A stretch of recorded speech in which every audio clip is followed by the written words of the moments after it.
कोल्हापुरातही आशा भोसलेंच्या आठवणींना उजाळा देण्यात आलाय. बाबूराव पेंटर यांच्या कन्या विजयमाला मेस्त्री यांनी आशा भोसले यांना श्रद्धांजली अर्पण केली आहे. शिवाय त्यांनी त्यांच्या आठवणींनाही उजाळा दिला आहे.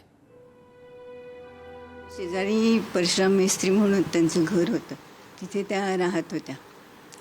तर त्यामुळे त्या लहान माझ्या मोठ्या ज्या बहिणी होत्या ना, त्यांच्याबरोबर त्या नेहमी खेळायच्या आणि आमच्या घरी पण खेळायला यायच्या.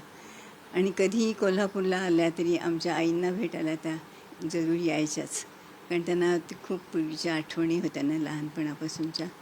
आणि ते नंतर मध्यंतरी त्यांच्या वडिलांची सेंटेनरी झाली, त्यावेळी ते सांगलीला आल्या होत्या. तर त्यांनी ठरवलं होतं आपण सांगलीला इतक्या जवळ जातो कोल्हापूरच्या, तर आपण त्यांच्या घरी जायचं, बाबूराव पेंटरांच्या घरी.